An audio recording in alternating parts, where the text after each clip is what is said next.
Good evening, sir. It is a privilege to interview you. So we as a students would like to ask few questions on behalf of our group. So one of the things that I want to really ask you is which topic in maths fascinates you the most? Is there any particular topic? Of course, the field I work in, which is functional analysis, I find that most interesting. But really many different things, group theory, topology, uh, basic analysis, they're all interesting. So I don't distinguish that much between different subjects. Okay, sir. And sir, like Archimedes had an eureka moment in his during his thinking process. Did you have something similar in your research field? Uh, that's, I mean, no, nothing as deeply moving like that Eureka moment, but you certainly have moments in your research when you discover something which maybe nobody else has seen before, and there is this, flush of feeling of emotion. Um, but honestly, it's metered by the fact that you work for a long time on this problem, and you make breakthroughs in small pieces. So maybe it doesn't feel as enlightening as Archimedes' moment. But yes, there are moments like this a lot actually. It's quite common. Every couple of weeks you'll have a moment which feels great and it helps you move forward. But I wouldn't call it a eureka moment. Then I will hand over to Astha then. So our next question to you is, what motivated you to pursue a career in academia and become a professor in mathematics, which most people just read? So firstly, I like mathematics from maybe a fifth standard, seventh standard. In that time, I discovered that I liked it and I was somewhat good at it. So it sort of attracted me. And it only grew after that. In the 12th standard, I had a very good teacher. He gave me some extra reading, some books, and that helped me out. But academia, I think the decision came much later. I was interested in computers and maths in sort of equal measure for a long time. I think I realized that I really enjoyed teaching also at some point. Probably after MTTS, a little bit after that, I remember thinking to myself that I really enjoyed it.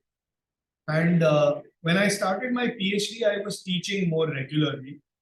Every semester, I was handling some students, and I realized that, okay, this is what I should be doing with my life. So it was probably around the early stages of my PhD that I decided that I wanted to be in academia and not just use mathematics elsewhere. Yeah. So when we talk about your academic journey, can you pinpoint any particular professor or a subject or an event that has this most significant influence on your thought process, and what was it which made it so impactful? There were a few, but if I had to name one, it would be in the 12th standard. I had an extremely good teacher, 11th and 12th. He was not just a good teacher, he was a lovely person. He would spend time outside class encouraging students to read more books and learn about different aspects, not just of mathematics, but of life in general. He put me on to some books. Apostles' Calculus was one such book. And I remember this feeling that I wanted to be more like him. It was more about that than maybe even the subject at that stage. So that was a big point in my life where I thought that I needed to emulate somebody else and therefore get better at mathematics. But there were many teachers along the way. In my MSc, I had one teacher. Even in my seventh standard, I had a very good teacher who helped me kind of realize that I liked the subject. Um, But I think if I had to choose one, it would be my 12th standard teacher and the way he kind of interacted with all of us.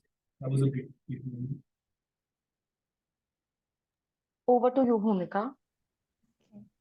So we would like to know more about your research. Can you give us a broad overview on the topics involved in your research? Okay. This may be a little technical, but what I do is functional analysis. Functional analysis, broadly, you study linear operators on non-linear spaces, which are certain kinds of vector spaces. And specifically, you study linear operators on Hilbert spaces. So Hilbert spaces admit a nice structure. You want to study operators on them because they're easier to study broadly. So what I do is I study a field called operator algebras, where one studies not just a single operator, but collections of operators, algebras of operators. And these algebras are interesting because they're not just viewed as operators on a Hilbert space, but there is an abstract definition, like, for a group. You have a group, it can be thought of as a subgroup of Sn or as a abstract concept. There's a similar thing over here. This subject has lots of connections to many different parts of mathematics, representation theory, topology, many other things. So what I do is, broadly speaking, use tools from algebraic topology, something called K-theory, to study these operator algebras, which are operators on Hilbert spaces. That's in a nutshell what I do. That sounds interesting, sir. Lastly, as an accomplished mathematician, what piece of advice would you give us to the students? Gosh, I don't think of myself as an accomplished mathematician. I'm a working mathematician. Advice. Okay, so one thing I do now, which I probably didn't do when I was starting out, is to sometimes, you're working on a problem, you get stuck. It's easy to feel bad about it and to think that you don't know enough or whatever. But I think whenever you encounter such situations, it would be good if you stop and think, why did you take up mathematics? You have to realize that you really like the subject and you do it because you like it. And the other is to also realize that you're not bad. It's just that there are some things you need to learn, and it's okay to not know something. It's okay to learn something new. So those two things I would say is to retain that love for mathematics and also a little bit of confidence as you're working through problems, because it can be difficult when you're stuck on a problem to have some confidence. So to people who are starting out, that's one piece of advice I would give, because I don't do it enough, and I think that people should. It's helpful. Yeah. That sounds helpful, sir. Thank you. Okay, thank you very much. I want to thank all of you for this. It's lovely, and I'm glad MTTS alumni are involved with such events. Please continue doing this, and I will watch your YouTube channel and follow you. Thank you.